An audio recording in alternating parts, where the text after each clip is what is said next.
प्यारे बच्चों, आप सभी लॉकडाउन के कारण अपने अपने घरों में हैं। ऐसे समय में हम लेकर आए हैं आपके लिए डिजी साथ कार्यक्रम। इसके माध्यम से आप प्रत्येक दिन सोमवार से शुक्रवार तक पूर्वाह्न 10 से 12 तथा अपराह्न 1 से 2 बजे तक अपने अपने कक्षाओं के अनुरूप कार्यक्रम देख सकेंगे। स्कूली शिक्षा एवं साक्षरता विभाग, झारखंड। नमस्ते दोस्तों, झारखंड सरकार के डीजी साथ प्रोग्राम में आप सभी का स्वागत है। आज की इस वीडियो में हम दूरदर्शन के माध्यम से क्लास 10 और क्लास 12 की पढ़ाई करेंगे। तो चलिए देखते हैं कि हम आज क्या पढ़ेंगे। क्लास 10 में हम गणित विषय में द्विघात समीकरण भाग 2 पढ़ेंगे और विज्ञान विषय में कार्बन एवं उसके यौगिक भाग 5 पढ़ेंगे। वहीं क्लास 12 में गणित विषय में सारणिक भाग 1 पढ़ेंगे और भौतिक विज्ञान विषय में वैद्युत चुंबकीय तरंगे भाग 3 पढ़ेंगे। इन सभी वीडियो के साथ हम रोचक प्रश्नों को भी बनाएंगे और उनके जवाब भी देखेंगे।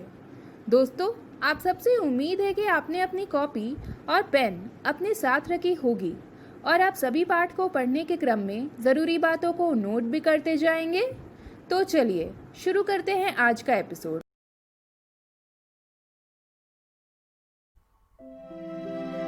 नमस्कार दोस्तों, आज की इस वीडियो में हम द्विघात समीकरण पढ़ेंगे। द्विघात समीकरण को इंग्लिश में क्वाड्रेटिक इक्वेशंस कहते हैं। तो ये वीडियो है द्विघात समीकरण का पार्ट 2। पार्ट 2 में हम पढ़ेंगे गुणनखंडों द्वारा द्विघात समीकरण का हल। तो चलिए पढ़ते हैं। शून्यक अथवा मूल। शून्य क्या होता है अथवा मूल क्या होता है? एक वास्तविक संख्या अल्फा द्विघात समीकरण ax का वर्ग प्लस bx प्लस c बराबर 0, जहाँ पर a 0 के बराबर नहीं है, का एक मूल कहलाता है। कब? यदि a अल्फा का स्क्वायर यानी कि वर्ग plus b alpha plus c बराबर 0 हो। हम यह भी कहते हैं कि x बराबर अल्फा द्विघात समीकरण का एक हल है अथवा अल्फा द्विघात समीकरण को संतुष्ट करता है। यानी ये जो अल्फा है वो एक द्विघात समीकरण ax वर्ग प्लस bx प्लस c का मूल या शून्य कब कहलाएगी? जब हम इस समीकरण के जहाँ पर भी x है वहाँ पर अल्फा को प्रतिस्थापित करते हैं। यानी कि इसको अगर हम कुछ इस प्रकार लिखें, a अल्फा वर्ग plus b alpha plus c बराबर 0, तब हम कहते हैं कि x बराबर अल्फा जो है वो समीकरण का हल है। इसी को हम शून्यक भी कहते हैं, इसी को हम मूल भी कहते हैं और इसको हम ये भी कहते हैं कि अल्फा द्विघात समीकरण को संतुष्ट करता है। तो अब हम देखते हैं मध्य पद को विभक्त करके एक द्विघात बहुपद के गुणनखंड।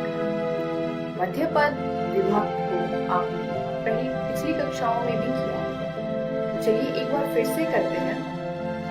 उदाहरण, पहला प्रश्न है, गुणनखंडन द्वारा समीकरण 2 गुने में x वर्ग माइनस 5x प्लस 3 बराबर 0 के मूल ज्ञात कीजिए। गुणनखंड विधि के लिए हमें मध्य पद को विभक्त करना होता है। चलिए देखते हैं इसको हम कैसे करेंगे। इसका मध्य पद क्या है? इसका मध्य पद है माइनस 5x। अगर हम समीकरण को ले 2 गुने में x वर्ग माइनस 5x प्लस 3 बराबर 0, तो इसका मध्य पद हो जाएगा माइनस 5। इस माइनस 5 को हमें 2 ऐसे पार्ट में डिवाइड करना है ताकि गुना करने पर 2x का स्क्वायर यानी कि पहला पद गुने में 3 यानी कि अचर संख्या, दोनों का जो मल्टीप्लाई करने के बाद आंसर आता है यानी 6x वर्ग। तो हमें दो संख्याओं में मध्य पद को 2 ऐसी संख्याओं में विभक्त करना है ताकि गुना करने पर तो 6x स्क्वायर आए और प्लस करने पर माइनस 5x आए। इस माइनस 5x को हम a और b 2 ऐसी संख्याओं में विभाजित करेंगे ताकि a गुने में b 6x स्क्वायर के बराबर आ जाए तथा a plus B minus 5x के बराबर। तो क्या आप ऐसी दो संख्याओं का अनुमान लगा सकते हैं? आपको फिलहाल इतना ही ध्यान रखना है कि हमें दो संख्या ऐसी चाहिए जिसको गुना करने पर 6 आए। x वाले जो ये चर संख्या है उसको भूल जाइए, तो गुना करने पर 6 आना चाहिए और इन दो संख्याओं को जोड़ने पर -5 आना चाहिए। तो हम करते किस प्रकार से इसको सॉल्व? सबसे पहले 6 लेंगे हम और 6 के पेयर्स बनाएंगे, ऐसे जोड़े बनाएंगे जिसको गुना करने पर 6 आए और उन जोड़ों को जोड़कर देखेंगे कि क्या -5 आएगा या नहीं। इसके अलावा देखते हैं कि जो दो संख्याएं होंगी वो धनात्मक होंगी या ऋणात्मक होंगी। तो उसके लिए हम इस प्रकार देखते हैं। 6 यहाँ पर आप देख रहे हैं कि धनात्मक संख्या है, तो अगर 6 धनात्मक है इसका अर्थ ये है कि a तथा b दोनों ही या तो धनात्मक है या दोनों ही ऋणात्मक है। अगर दोनों में से कोई एक धनात्मक और एक ऋणात्मक होता तो जो 6 है वो माइनस में आता। इस प्रकार हमें जो दो संख्या लेना है वो दोनों या तो धनात्मक लेना है या ऋणात्मक लेना है। अब हम देखेंगे कि धनात्मक लेना है या ऋणात्मक, वो हम जानेंगे a प्लस b से। अब आप देख रहे हैं कि a प्लस b को जोड़ने पर माइनस का 5 आना चाहिए, तो -5 लाने के लिए जो दोनों संख्या होनी चाहिए वो ऋणात्मक होनी चाहिए। तो फिलहाल हमें इतना पता चला है कि a और b दो ऋणात्मक संख्याएं हैं। अब आगे देखते हैं। a को अगर मैं -2x लूं और b को -3x लूं, तो -2x प्लस -3x बराबर होता है -5x के, तथा -2x मल्टीप्लाई -3x बराबर होता है 6x। इस प्रकार जो a है वो -2x होगा और b जो है वो -3x होगा। तो चलिए अब आगे बढ़ते हैं। 2x वर्ग -5x प्लस 3। यहाँ पर हम -5x की जगह पर ab की वैल्यू -2x तथा -3x को प्रतिस्थापित करें। चलिए देखते हैं कैसे। 2x वर्ग की जगह पर हम लिखेंगे 2x वर्ग तथा -5x की जगह पर एक एक करके लिखेंगे -2x जो कि a की वैल्यू है तथा -3x जो कि b की वैल्यू प्लस t।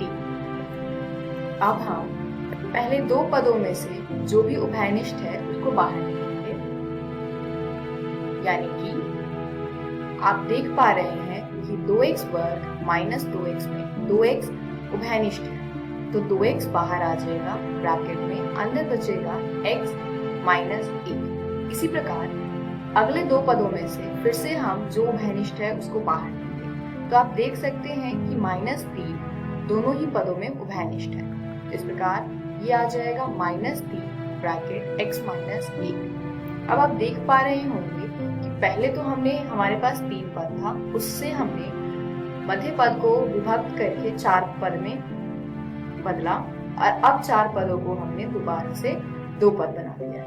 अब इन 2 पदों में आप देख पा रहे हैं कि x माइनस 1 फिर से उभयनिष्ठ है, तो उसको हम बाहर लिखेंगे। ये हो जाएगा x माइनस 1 गुने में 2x माइनस 3। अब 2x वर्ग माइनस 5x प्लस 3 बराबर 0 को हम लिख सकते हैं x माइनस 1 गुने में 2x माइनस 3 बराबर 0। अब इन दोनों का मान बराबर 0 है, इसका अर्थ क्या है? या तो 2x माइनस 3 बराबर 0 है ताकि ये गुना होकर के आंसर में 0 आ जाए, या फिर x माइनस 1 बराबर 0। तो यहाँ से हमारे पास 2x माइनस 3 बराबर 0 को अगर हम लें, इससे हमें x का मान 3/2 प्राप्त होता है। और इसी प्रकार x माइनस 1 बराबर 0 लें तो यहाँ से हमें x का मान 1 प्राप्त होता है, यानी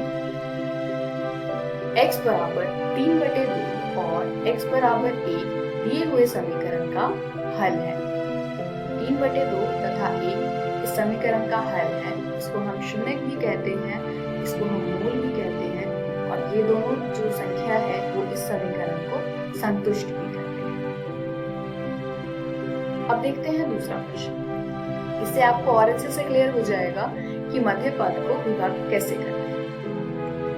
मध्य पद क्या है? इसमें माइनस का x।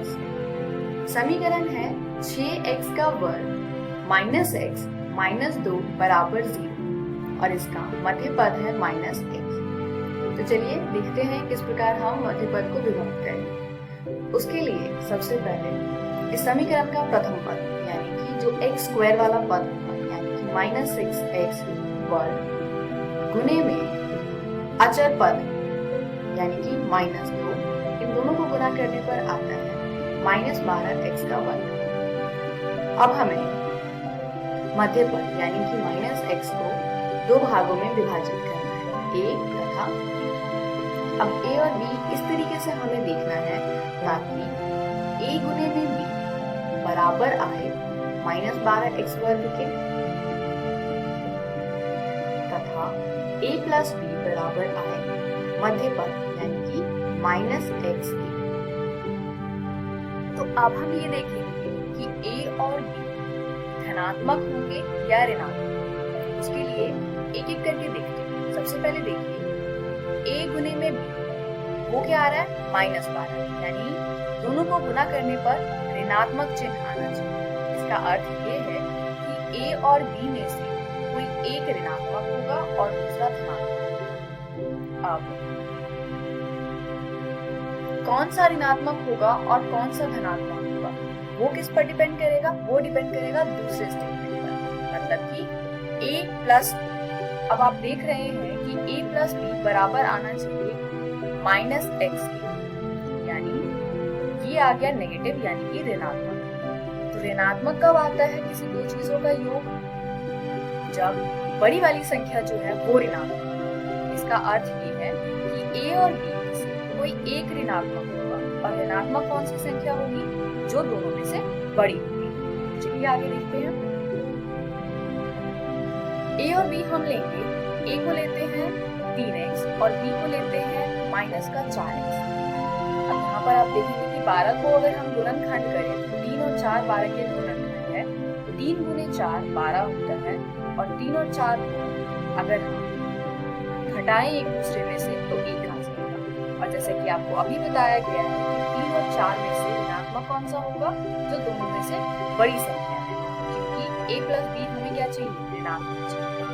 तो इसीलिए b यानी कि 4 जो है वो ऋणात्मक होगा यानी माइनस 4। तो आप देख सकते हैं कि 3x प्लस माइनस 4x बराबर होगा माइनस x के, तथा 3x इंटू में माइनस 4x बराबर होगा माइनस 12x वर्ग। इस प्रकार हमें मध्य पद के विभक्त करने के बाद जो दो संख्याएं चाहिए वो प्राप्त होती हैं। अब हम दिए हुए द्विघात समीकरण यानी कि 6x वर्ग माइनस x माइनस 2 के मध्य पद माइनस x की जगह पर लिखेंगे प्लस 3x माइनस 4। ये हो जाएगा 6x वर्ग plus 3x minus 4x minus 2। अब हम पिछले प्रश्न की तरह ही दो पदों में से उभयनिष्ठ ज्ञात करेंगे। अब पहले दो पदों में क्या उभयनिष्ठ है? 6x वर्ग प्लस 3x में आप देख रहे हैं 3x उभयनिष्ठ है, यानी ये आ जाएगा 3x ब्रैकेट में 2x प्लस 1। इसी प्रकार माइनस 4x माइनस 2 में माइनस 2 उभयनिष्ठ है, तो माइनस 2 बाहर लेने पर अंदर बच जाता है 2x प्लस 1। इस प्रकार अब जो हमें प्राप्त हुआ है उसमें दो पद हैं और दोनों ही पदों में 2x प्लस 1 उभयनिष्ठ है। तो हम इस उभयनिष्ठ को अगर बाहर लिखें तो ये हो जाएगा 2x प्लस 1 गुने में 3x माइनस 2। तो अब हम 6x वर्ग माइनस x माइनस 2 बराबर 0 लिख सकते हैं। 2x प्लस 1 गुने में 3x माइनस 2 बराबर 0। अब इन दोनों का गुणनफल अगर 0 के बराबर है तो इसका अर्थ है या तो पहला यानी 2x प्लस 1 0 के बराबर है या फिर 3x माइनस 2 0 के बराबर है। यहाँ से दो संख्याओं का गुणनफल 0 कब होता है? या तो पहली संख्या 2x प्लस 1 बराबर 0 हो जाए या दूसरी संख्या यानी कि 3x माइनस 2 बराबर 0 हो जाए। अब इन दोनों समीकरण को हम हल करें तो हमें x का मान प्राप्त हो जाएगा। पहले को अगर हम हल करते हैं यानी 2x प्लस 8 बराबर 0 को हल करने पर x का मान प्राप्त होगा -1/2। इसी प्रकार 3x माइनस 2 को हल करने पर 3x माइनस 2 बराबर 0 इम्प्लाई करेगा x बराबर 2/3, अर्थात x बराबर -1/2 तथा x बराबर 2/3 दिए हुए समीकरण के हल। तो इस प्रकार x के दो मान प्राप्त हुए हैं, -1/2 तथा 2/3। इस वीडियो में हमने सीखा गुणनखंडों द्वारा द्विघात समीकरण का हल, जिसमें हमने मध्य पद विभक्त को दोबारा से सीखा। हम हमारी अगली वीडियो में यानी कि तीसरी वीडियो में पूर्ण वर्ग विधि सीखेंगे। ये एक मेथड है जिससे हम द्विघात समीकरण का हल प्राप्त कर सकते हैं। इसके साथ हम मूलों की प्रकृति के बारे में पढ़ेंगे तथा द्विघाती सूत्र के बारे में। तो आप देख रहे हैं कि हम अपनी अगली वीडियो में 3 टॉपिक कवर करेंगे, जिसमें से 2 टॉपिक हैं पूर्ण वर्ग तथा द्विघाती सूत्र। 2 ऐसे मेथड हैं जिससे हम द्विघात समीकरण का हल ज्ञात कर सकते हैं और हम मूलों की प्रकृति के बारे में। तब तक आप लोग 4.2 एक्सरसाइज यानी 4.2 अध्याय के सभी प्रश्नों को हल कीजिए, साथ ही उसके पहले दिए हुए उदाहरणों को भी हल कीजिए। मिलते हैं अगली वीडियो में। धन्यवाद।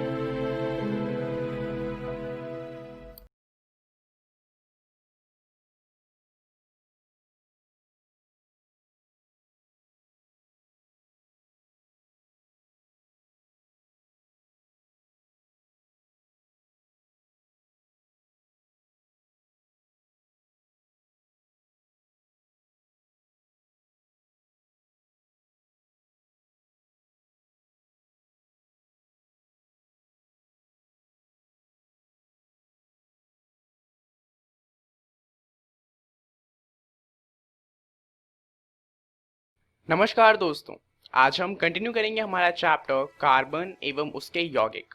आज हम इसका 5वां भाग करेंगे, जो कि इसका आखिरी भाग है। तो चलिए देखते हैं कि इस वीडियो में हम क्या जानने वाले हैं। तो इस वीडियो में हम सबसे पहले बात करेंगे कुछ महत्वपूर्ण कार्बनिक यौगिक की, और उसके बाद हम बात करने वाले हैं साबुन और अपमार्जक की। ना यहाँ पर साबुन और अपमार्जक की बात हम कर रहे हैं सिर्फ इस वजह से क्योंकि साबुन और अपमार्जक को बनाने में कार्बन का इस्तेमाल होता है। उसके अलावा ये टॉपिक थोड़ा सा अलग है। तो सबसे पहले चलिए हम बात करते हैं कुछ महत्वपूर्ण कार्बन यौगिक की, और उसके बाद में हम अलग से साबुन और अपमार्जक को देखेंगे। तो चलिए जानते हैं इंपॉर्टेंट कंपाउंड्स को। पहला कंपाउंड है एथेनॉल। अब पीछे का जो OL आपको दिख रहा है उससे आपको पता चल गया होगा कि ये जो फंक्शनल ग्रुप है ये है अल्कोहल का। दैट मीन्स जो एथेनॉल होता है वो एक अल्कोहल है। अब क्या आप इसका स्ट्रक्चर बता सकते हैं कि इसका फॉर्मूला क्या होता होगा? ना यहाँ पे आगे इथ है यानी कि इथीन लगा हुआ है, दैट मीन्स 2 कार्बन एटम होंगे, और पीछे OL लगा हुआ है यानी कि आखिरी में OH आएगा। तो जो इसका फॉर्मूला हो जाएगा वो हो जाएगा CH3CH2OH। और अगर आपको ये फॉर्मूला पता चल गया था तो बहुत अच्छी बात है।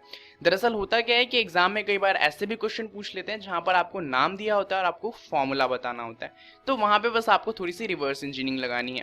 बट यहाँ पे हम फॉर्मूलों की बात नहीं करने वाले हैं, हम यहाँ पर जानने वाले थे एथेनॉल की प्रॉपर्टीज को।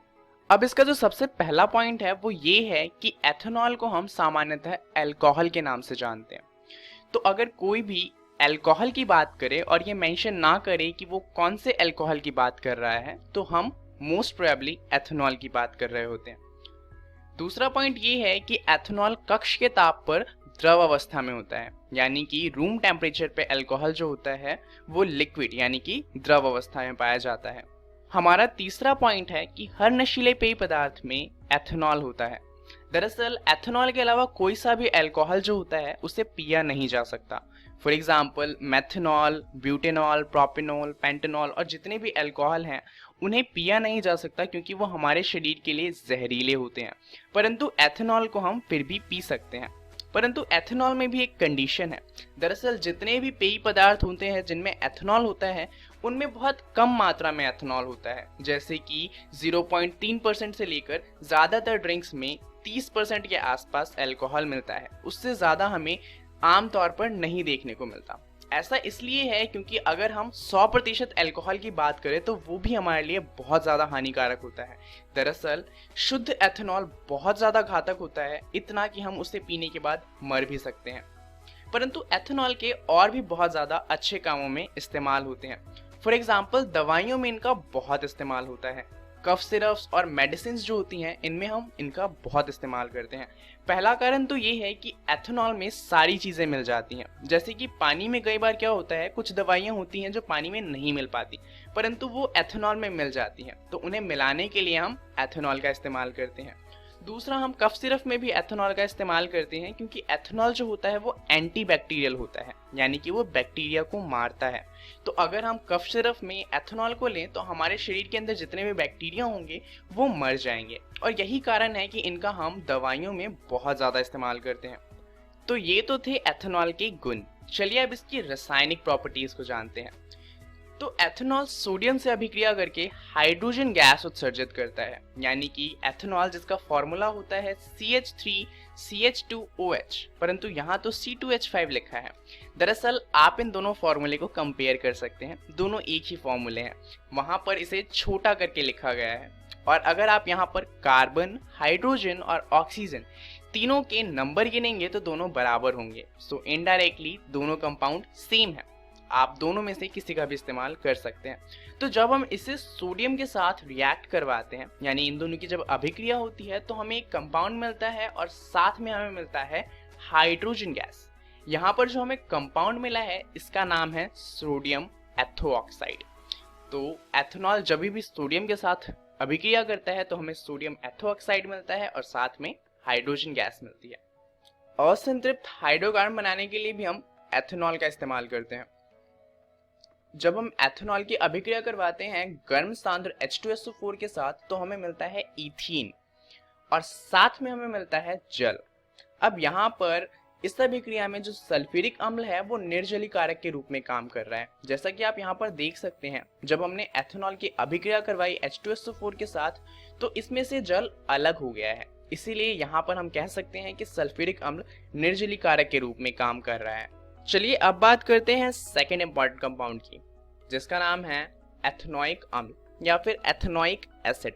अब लास्ट में आ रहा है ओइक एसिड, तो आप समझ गए होंगे कि ये कार्बोक्सिलिक एसिड वाले फंक्शनल ग्रुप का है।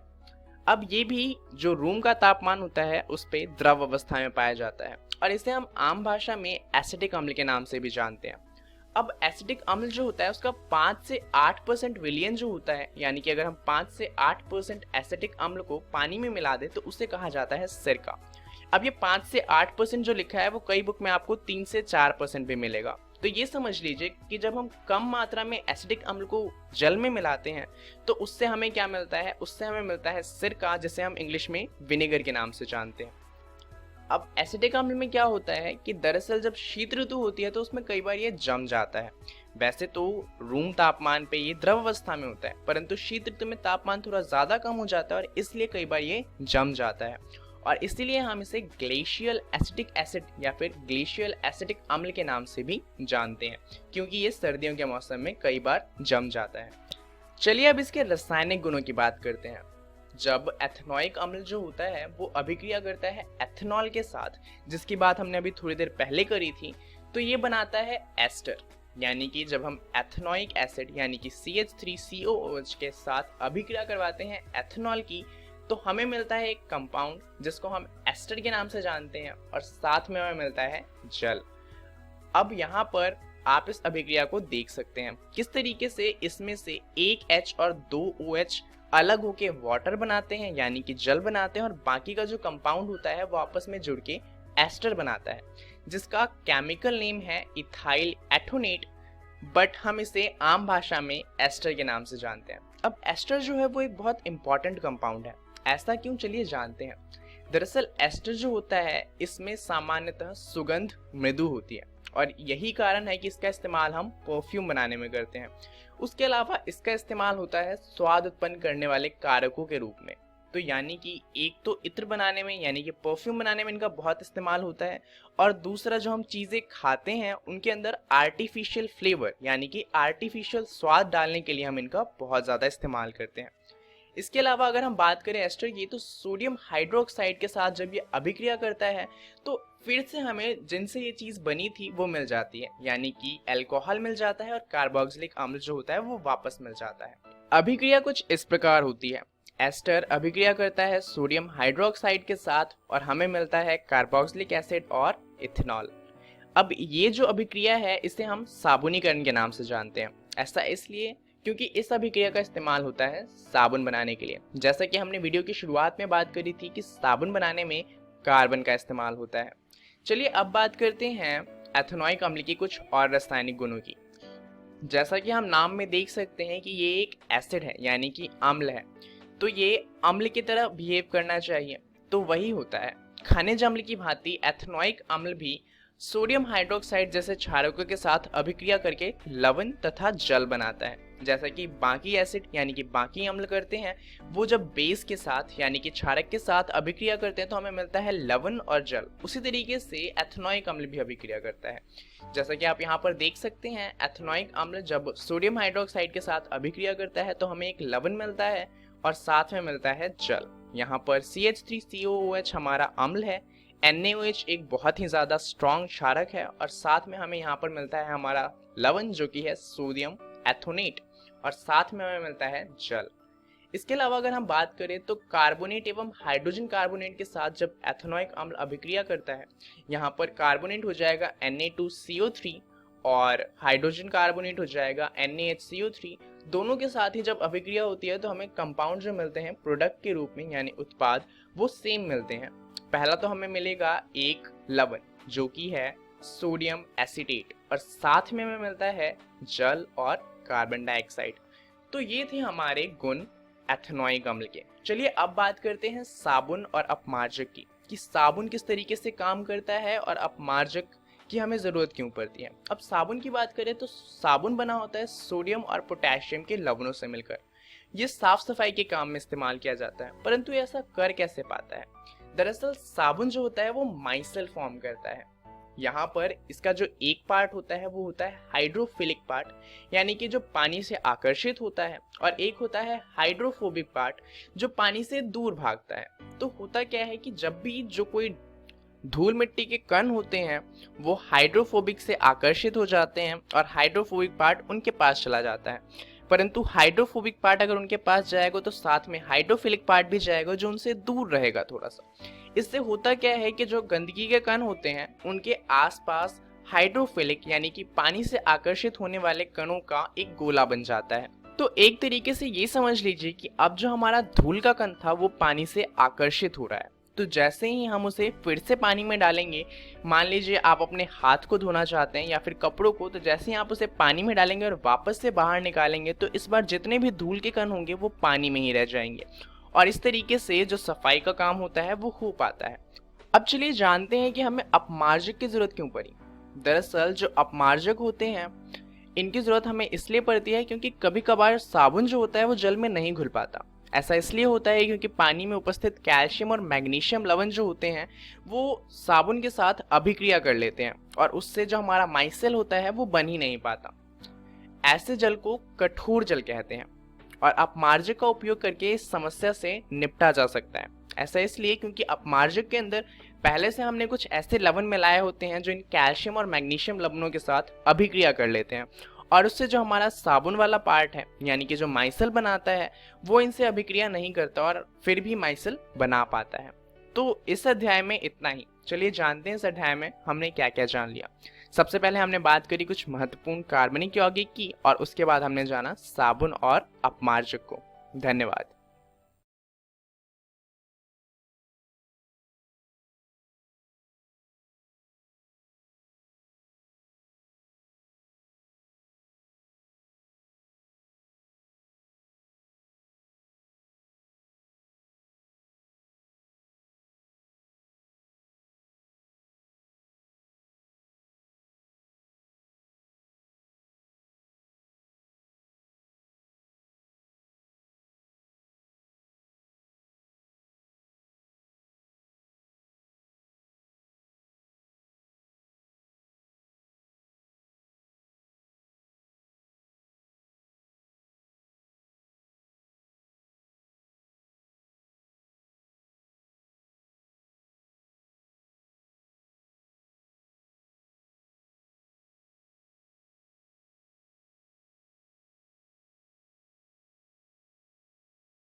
नमस्कार दोस्तों, आज हम अपना एक नया पाठ पढ़ेंगे जिसका नाम है सारणिक, जिसे अंग्रेजी में हम डिटर्मिनेंट्स भी कहते हैं। तो चलिए दोस्तों देखते हैं आज हम क्या पढ़ेंगे। भूमिका यानी इंट्रोडक्शन और सारणिक यानी डिटर्मिनेंट। तो चलिए दोस्तों भूमिका से शुरू करते हैं। दोस्तों पिछले अध्याय में ही आपने आव्यूह और आव्यूह के बीजगणित के बारे में पढ़ा था और बीजगणित समीकरणों के निकाय के लिए हम आव्यूह का इस्तेमाल करते हैं। जैसे हमारे पास यह समीकरण है, हम इसको इस प्रकार से लिख सकते हैं आव्यूह के रूप में और इसका मान ज्ञात कर सकते हैं। जैसे आप देख सकते हैं a1x प्लस b1y बराबर c1 है, a2x प्लस b2y बराबर c2 है। a1 b1 a2 b2 का हमने एक आव्यूह में इस तरीके से लिख दिया है, x y की एक आव्यूह बना दी है और c1 c2 की एक और आव्यूह बनाकर हम इसको सॉल्व करेंगे या इसको हल करेंगे तो हमें x और y का मान प्राप्त होगा। साथ ही दोस्तों स्मरण कीजिए कि a1 बटा a2 बराबर नहीं होता था b1 बटा b2 के, या a1 b2 minus a2 b1 शून्य के बराबर नहीं होता था, तो समीकरणों के निकाय का हल अद्वितीय होता था। दोस्तों इसी संख्या a1 b2 minus a2 b1 को हम इस आव्यूह से संबोधित कर रहे हैं और इसे a का सारणिक या डिटर्मिनेंट या डेट ए बोलते हैं। आगे बढ़ते हैं दोस्तों और सारणिक के बारे में जानते हैं। दोस्तों n कोटि के प्रत्येक वर्ग आव्यूह a बराबर aij को एक संख्या द्वारा संबंधित करा जा सकता है। प्रत्येक आव्यूह को दोस्तों एक अद्वितीय संख्या से संबोधित करते हैं। जैसे एक फलन लिया है दोस्तों f m से k तक और f ऑफ a बराबर k द्वारा ये परिभाषित है, जहां a आ रहा है m से और छोटा k आ रहा है कैपिटल K से, तब f ऑफ a का सारणिक कहलाता है। यानी यदि आपके पास एक आव्यूह है दोस्तों a जो बराबर है a1 b1 a2 b2 के, तो इसका सारणिक होगा मॉड a, जिसको हम इस प्रकार से लिख सकते हैं अपने आव्यूह के सारे अवयव मॉड के अंदर, जो होता है बराबर डेट ए के। आगे बढ़ते हैं दोस्तों और देखते हैं एक कोटि के आव्यूह का सारणिक यानी determinant of a matrix of order 1। दोस्तों माना एक कोटि का आव्यूह है a, जिसको हम इस प्रकार से लिखते हैं एक ब्रैकेट के अंदर a, तो a के सारणिक को a के बराबर परिभाषित किया जाता है। यानी क्योंकि इसमें केवल एक ही अवयव है तो इसके सारणिक का मान केवल a ही होगा। आगे बढ़ता है दोस्तों और देखते हैं द्वितीय कोटि के आव्यूह का सारणिक यानी determinant of a matrix of order 2। चलिए दोस्तों एक आव्यूह लेते हैं 2 क्रॉस 2 की, जो कि हमें इस प्रकार से मिलेगी a11 a12 a21 a22। यानी अब हम इसका सारणिक या डिटर्मिनेंट निकालेंगे दोस्तों, तो हम इस तरीके से लिख सकते हैं। हम एक त्रिभुज को भी यहाँ पर एज अ सिंबल इस्तेमाल कर सकते हैं और हमने इसको आव्यूह को मॉड के अंदर रख दिया है। अब देखिए दोस्तों इसका मान कैसे मिला है। हमने a11 का गुणन किया है a22 से और माइनस कर दिया है a21 गुणन a12, इस प्रकार से। चलिए आगे देखते हैं दोस्तों, एक उदाहरण के रूप में हम 2 क्रॉस 2 कोटि का आव्यूह का मान निकालते हैं। चलिए हमें ये सारणिक दिया हुआ है, हम इसका मान निकालते हैं किस प्रकार से, 2 का गुणन 2 माइनस 4 का गुणन माइनस 1 से, जो हमें मिलेगा 4 प्लस 4 बराबर 8। आगे बढ़ते हैं दोस्तों और देखते हैं 3 क्रॉस 3 कोटि के आव्यूह का सारणिक यानी determinant of a matrix of order 3 cross 3। दोस्तों एक आव्यूह है aij बराबर, जिसकी कोटि है 3 क्रॉस 3 और इसका सारणिक कुछ इस प्रकार से दिखेगा मॉड के अंदर। चलिए दोस्तों इसका सारणिक निकालते हैं। हम प्रथम पंक्ति के अनुदिश इसका प्रसरण करते हैं। चलिए पहला चरण देखिए दोस्तों, मॉड ए बराबर आपको दे रखा है। अब आपको आपकी पहली पंक्ति A11, A12, A13 दिख रही होगी। तो दोस्तों R1 के पहले अवयव A11 को देखिए, इसको हम -1 की पावर 1 + 1 यानी -1 की पावर A11 में अनुलग्नों का योग, यानी इसकी पहली पंक्ति है और पहला स्तंभ है, इसीलिए 1 + 1। और सारणिक की पहली पंक्ति R1 तथा पहला स्तंभ C1 के अवयवों को हटाने से प्राप्त द्वितीय कोटि के सारणिक से गुना करेंगे, यानी हम इस प्रकार से इसको लिखेंगे -1 की पावर 1 + 1 और इसका गुणन हो रहा है A11 और सारणिक क्या है, 2 × 2 कोटि का सारणिक है A22, A23, A32, A33, यानी हमने अपनी पहली पंक्ति और पहला स्तंभ हटाकर इसका मान इस तरीके से प्राप्त किया है। आगे बढ़ते हैं दोस्तों और दूसरे चरण पर बढ़ते हैं। A12 को लिखते हैं जो कि है R1 तथा C2 में स्थित, यानी हमें मिलेगा -1 की पावर 1 + 2। 1 + 2 क्यों? क्योंकि इसकी पहली पंक्ति है और दूसरा स्तंभ है। और A12 का गुणन A21, A23, A31, A33, यानी पहली पंक्ति और दूसरा स्तंभ को हटाकर जो 2 × 2 कोटि का आव्यूह का सारणिक होगा उसका मान लिख करेंगे। इसी तरह दोस्तों तीसरे चरण में A13 R1 तथा C3 में जो स्थित है उसके लिए हम कुछ इस प्रकार से लिख सकते हैं, -1 की पावर 1 + 3 A13 और सारणिक इसका लिया है A21, A22, A31, A32, यानी दोस्तों चौथे चरण में हम A का सारणिक अर्थात mod A के व्यंजक को उपर्युक्त चरण 1, 2 व 3 से प्राप्त तीनों पदों का योग कर दे तो हमें कुछ इस प्रकार से अपना डिटर्मिनेंट या डेटे मिलेगा, यानी -1 की पावर 1 + 1 A11 और इस सारणिक का आव्यूह प्लस -1 की पावर 1 + 2 A12 और यह 2 × 2 कोटि का सारणिक प्लस -1 की पावर 1 + 3 A13 और यह सारणिक का मान। इस सब का योग कर देंगे तो हमें अपना डिटर्मिनेंट A मिल जाएगा। चलिए दोस्तों अब हम इसको इस प्रकार से भी लिख सकते हैं कि mod A बराबर हमें मिलेगा A11, A22, A33 -A32, A23 -A12, उसी तरह ब्रैकेट में अपने 2 × 2 कोटि के सारणिक का मान प्लस A13 अपने 2 × 2 कोटि के सारणिक का मान, यानी यदि हम इस सब को हल करेंगे तो आपको कुछ इस प्रकार से मिल जाएगा। आगे बढ़ते हैं दोस्तों और इसी चीज को हम पहले स्तंभ C1 के अनुदिश भी प्रसरण कर सकते हैं, यानी अपने इस सारणिक में देखिए पहले स्तंभ को हम इसके अनुसार भी इसको प्राप्त कर सकते हैं। कैसे?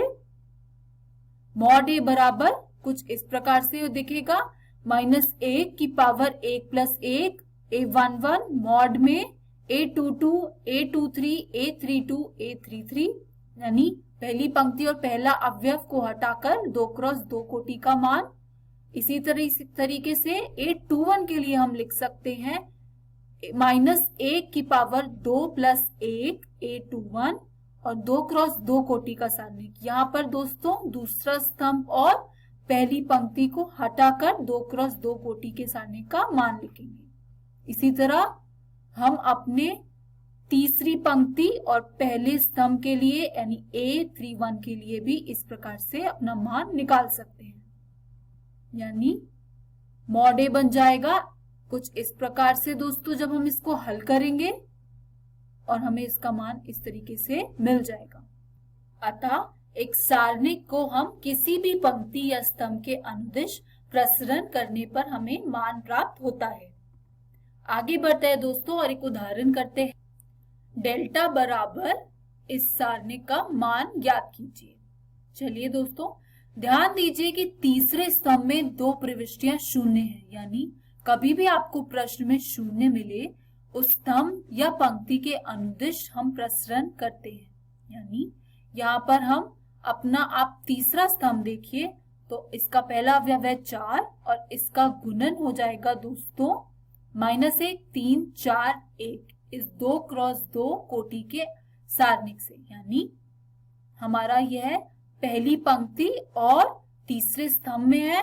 इन दोनों को हटाकर जो 2 क्रॉस 2 कोटि का हमें मान मिलेगा, हम उससे इसका गुणन कर रहे हैं। इसी प्रकार शून्य का गुणन हो रहा है दोस्तों दूसरी पंक्ति तीसरे स्तंभ को हटाकर जो हमें 2 क्रॉस 2 कोटि का सारणिक मिलेगा उसके साथ। और इसी तरह अपने तीसरे शून्य में हम इसको लिख सकते हैं। इसको हल करेंगे दोस्तों तो हमें मिलेगा 4 का गुणन -1 -12 और शून्य में तो हमें कुछ नहीं मिलेगा। इसको हल करने पर हमें -52 या -52 मिल जाएगा। तो दोस्तों चलिए देखते हैं आज हमने क्या पढ़ा। आज हमने डिटर्मिनेंट या सारणिक का मान निकालना सीखा। आशा करती हूँ आपको सब समझ आया होगा। धन्यवाद। हेलो दोस्तों, भौतिकी की इस कक्षा में आप सभी का स्वागत है। दोस्तों आज के हमारे इस वीडियो में हम बात करेंगे अध्याय 8 वैद्युत चुंबकीय तरंगों के तीसरे भाग की। और इस भाग में हम जानेंगे विभिन्न प्रकार की तरंगों से जुड़े कुछ गुण और इन तरंगों का हमारे वास्तविक जीवन में प्रयोग के बारे में। अब जैसा कि हम जानते हैं कि तरंगों के विभिन्न प्रकार हैं, रेडियो तरंग, सूक्ष्म या माइक्रो तरंग, अवरक्त तरंग, फिर आता है दृश्य प्रकाश, फिर पराबैंगनी किरणें, एक्स किरणें और अंत में गामा किरणें। तो आइए आज के वीडियो को शुरू करते हैं और एक एक कर जानते हैं इन सभी तरंगों के कुछ गुण और इनके हमारे वास्तविक जीवन में कुछ प्रयोग। तो सबसे पहले बात करते हैं रेडियो तरंगों की। दोस्तों इन तरंगों की आवृत्ति सबसे कम यानी 3 गुणा 10 की घात 3 से 3 गुणा 10 की घात 11 हर्ट्ज तक होती है, जबकि इसकी तरंग दैर्घ्य सबसे अधिक 10 की घात -3 से 10 की घात 5 मीटर तक होती है। इस प्रकार की तरंगों को विद्युत परिपथ बनाकर उत्सर्जित किया जा सकता है, लेकिन ये विद्युत परिपथ कुछ खास तरीके के विद्युत परिपथ होते हैं। इसके अलावा इन तरंगों का प्रयोग दूर संचार के लिए किया जाता है, क्योंकि इनकी तरंग दैर्घ्य अधिक होती है, जिस कारण ये दूर तक गमन कर सकती हैं। दोस्तों मोबाइल फोन इन्हीं तरंगों के माध्यम से बिना तार के हमारी आवाज एक स्थान से दूसरे स्थान पर पहुंचा पाते हैं। आवृत्ति के बढ़ते क्रम के अनुसार रेडियो तरंग के बाद आती हैं सूक्ष्म या माइक्रो तरंगें, जिनकी आवृत्ति 3 गुणा 10 की घात 8 से 3 गुणा 10 की घात 11 हर्ट्ज तक होती है और इनकी तरंग दैर्घ्य 10 की घात -3 से 1 मीटर तक होती है। दोस्तों इन तरंगों को भी विद्युत परिपथ की सहायता से उत्सर्जित किया जा सकता है। इसके अलावा इन तरंगों में भी किसी भी चीज में ऊष्मा उत्पन्न करने की क्षमता भी होती है, जिसके कारण इनका उपयोग सुदूर संवेदन के अलावा खाना पकाने में भी किया जा सकता है। आप सभी ने माइक्रोवेव ओवन के बारे में तो सुना ही होगा। वह इन्हीं तरंगों को उत्सर्जित कर खाना पकाने के लिए उपयोग किया जाता है। सूक्ष्म या माइक्रो तरंगों के बाद आती हैं अवरक्त तरंगें, जिनकी आवृत्ति 3 गुणा 10 की घात 11 से 4 गुणा 10 की घात 14 हर्ट्ज और तरंग दैर्घ्य 8 गुणा 10 की घात -9 से 3 गुणा 10 की घात -3 मीटर तक होती है। दोस्तों अवरक्त तरंगों को ऊष्मा तरंग भी कहा जाता है, क्योंकि ये तरंगें जल के अणु द्वारा अवशोषित कर ली जाती हैं और ऐसा करने पर उनकी तापीय गति बढ़ जाती है। इन्हीं तरंगों के कारण पृथ्वी का ताप मानव जीवन के लायक बना है। इसके अतिरिक्त घरेलू इलेक्ट्रॉनिक प्रणालियों जैसे कि टीवी आदि के रिमोट में लगा बल्ब भी अवृक्त तरंगें ही उत्सर्जित करता है। स्पेक्ट्रम में अवृक्त तरंगों के बाद आती हैं दृश्य प्रकाश, जिसकी आवृत्ति 4 × 10⁻14 से 8 × 10⁻14 हर्ट्ज तक होती है और तरंग दैर्घ्य 4 × 10⁻7 से 8 × 10⁻7 मीटर तक होती है। दोस्तों, ये प्रकाश मुख्यतः 7 रंगों में विभाजित होता है, जिन्हें हम देख भी सकते हैं। सूर्य से आने वाला श्वेत प्रकाश इन सभी रंगों से मिलकर बना होता है। इसके अतिरिक्त पृथ्वी पर बारिश के बाद बनने वाला इंद्रधनुष इसी दृश्य प्रकाश का बारिश की बूंदों से विक्षेपण के कारण होता है। दोस्तों, इसी दृश्य प्रकाश की सहायता से हम किसी वस्तु को देख पाते हैं और उस वस्तु का केवल वही रंग हमें दिखाई पड़ता है जो वो वस्तु परावर्तित करती है। दृश्य प्रकाश के बाद आती हैं पराबैंगनी तरंगें, जिनकी आवृत्ति 8 × 10⁻14 से 8 × 10⁻16 हर्ट्ज और तरंग दैर्घ्य 4 × 10⁻9 से 4 × 10⁻7 मीटर होती है। ये तरंगें प्राय इलेक्ट्रॉनों के उत्सर्जन से प्राप्त होती हैं। ये तरंगें पृथ्वी तक नहीं पहुंच पाती, क्योंकि वायुमंडल में उपस्थित ओजोन परत इन्हें अवशोषित कर लेती है। इसके अतिरिक्त ये किरणें हमारे स्वास्थ्य के लिए भी हानिकारक होती हैं। इसीलिए जब कोई व्यक्ति वेल्डिंग का काम करता है तो वेल्डिंग करते समय ये किरणें उत्सर्जित होती हैं, जिनसे बचने के लिए वह काले चश्मे या धातु से बने मुखौटे या मास्क का उपयोग करता है। इसके अतिरिक्त आंखों की शल्य चिकित्सा हेतु इन तरंगों का उपयोग किया जाता है।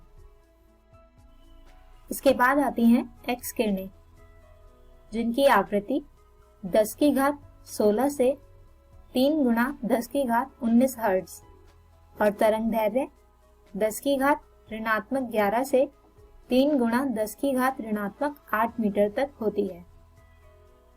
दोस्तों, एक्स किरणों का चिकित्सा क्षेत्र में उपयोग बहुत अधिक होता है और इनका नियंत्रित उपयोग अत्यधिक महत्वपूर्ण भी है। दोस्तों, आप सभी ने डॉक्टर के यहाँ एक्सरे की सुविधा के बारे में तो सुना ही होगा। एक्स किरणों का उपयोग चिकित्सा क्षेत्र में हड्डियों की तस्वीर लेने हेतु किया जाता है, जिससे हड्डी में लगी चोट के बारे में जानकारी मिल सके। इसके अतिरिक्त इंजीनियरिंग और उद्योगों में भी एक्सरे का अत्यधिक उपयोग किया जाता है। और अंत में आती हैं गामा किरणें, जिनकी आवृत्ति सबसे अधिक 3 × 10⁻19 से 5 × 10⁻20 हर्ट्ज और तरंग दैर्घ्य सबसे कम 6 × 10⁻13 से 10⁻11 मीटर तक होती है। दोस्तों, गामा किरणें परमाणुीय नाभिकों द्वारा भी उत्सर्जित की जाती हैं। ब्रह्मांड में उपस्थित विभिन्न आकाश गंगाओं में से गामा किरणें ही उत्सर्जित होती हैं। इनके अतिरिक्त चिकित्सा में इनका उपयोग कैंसर कोशिकाओं को नष्ट करने में किया जाता है। तो दोस्तों, इन्हीं जानकारियों के साथ हम खत्म करते हैं अपना आज का ये वीडियो और इसी के साथ समाप्त होता है यह अध्याय भी। हम उम्मीद करते हैं कि आपको यह अध्याय समझ आया होगा। हमारे आज के इस वीडियो में हमने जाना वैद्युत चुंबकीय तरंगों के प्रकार, जिसमें सबसे पहले था रेडियो तरंग, सूक्ष्म तरंग या माइक्रो तरंग, फिर अवृक्त तरंग, दृश्य प्रकाश, पराबैंगनी किरणें, एक्स किरणें और अंत में गामा किरणों के बारे में। अगले वीडियो में शुरू करेंगे एक नया अध्याय किरण प्रकाशिकी और प्रकाशिक यंत्र को। तब तक के लिए गुड बाय।